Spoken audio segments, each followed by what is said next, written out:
Welcome back to my channel. আজকে আমি আমাদের বাড়ির সবার একটা প্রিয় ডিশ তোমাদেরকে রান্না করে দেখাবো। তো চলো দেখে নিই। প্রথমেই গাছ থেকে একটা বড় সাইজের কলাপাতা কেটে আনবে, যেন কোনো ফুটো ফাটা না থাকে, ভালো করে দেখে কেটে আনবে।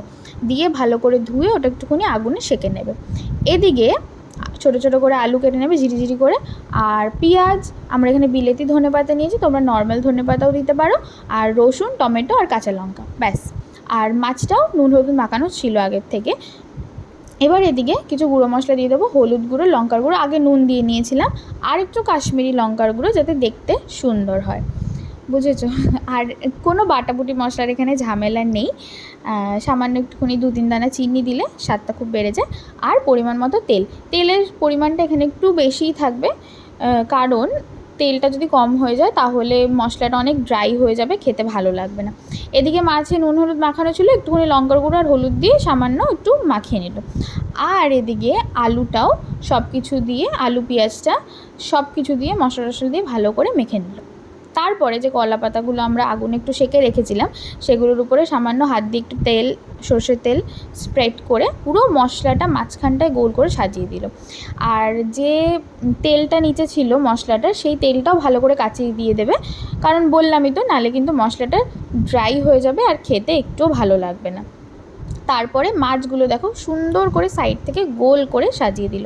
এখানে একটা জিনিস খেয়াল করবে, মশলাটা বা মাছটা কোনোটাই যেন পাতার বাইরে না বেরিয়ে যায়, তাহলে কিন্তু স্বাদটা পুরো নষ্ট হয়ে যাবে। আর কড়াইটাও যদি তোমরা একটু বড় সাইজের নাও তাহলে খুব ভালো হয়, যাতে জিনিসটা পুরো মাঝখানটায় থাকে, তাহলে মশলাটা বেরিয়ে যাওয়ার কোনোই চান্স থাকবে না। দিয়ে ঢাকা দিয়ে দেবে। এবার ঢাকনা খোলার পর দেখবে যে মাছ থেকে অনেকটা জল বেরিয়েছে, সেই জলটা কিন্তু পুরোপুরি টানিয়ে নিতে হবে, তারপরেই তোমরা কিন্তু এটা উল্টাতে পারবে। জলের মধ্যে যদি তোমরা উল্টাতে যাও যখন এরকম থাকবে, তাহলে কিন্তু জিনিসটা বেরিয়ে যাবে বাইরে। এ দেখো পুরোটা টানিয়ে নেওয়ার পরে কিন্তু নিচে একটা কলা পাতা দিয়ে ওটা সুন্দর করে মাছটা উল্টে নিয়েছে। ভেবো না এটা পুড়ে গেছে, এটা কিন্তু এমনই হয়। আর দেখলে কি সুন্দর কড়াই থেকে নেমে গেল, একটুও কড়াইতে কিছু পড়েনি। তারপরে মা আমাকে দিয়ে দিচ্ছে খেতে। আচ্ছা, এই ডিশটা পুরোপুরি রান্না হতে আমাদের ওই 1 ঘন্টা 30 মিনিট কি 25 মিনিট মতো লেগেছিলো, ঠিক আছে? তো দেখো আমাকে দিয়ে দিয়েছে। আমার তো এটা খুবই ভালো লাগে খেতে, মানে সত্যি। পাতায় মাছ বা পাতায় মা একদিন মাংসও করেছিল, সেই রেসিপিটাও তোমাদের সাথে শেয়ার করব। আমার পাতায় যে কোনো জিনিসই খেতে খুব ভালো লাগে। তোমরাও প্লিজ একবার ট্রাই করো, আর আমাকে কমেন্ট করে জানিও তোমাদের কেমন লাগলো। তো চলো, টাটা।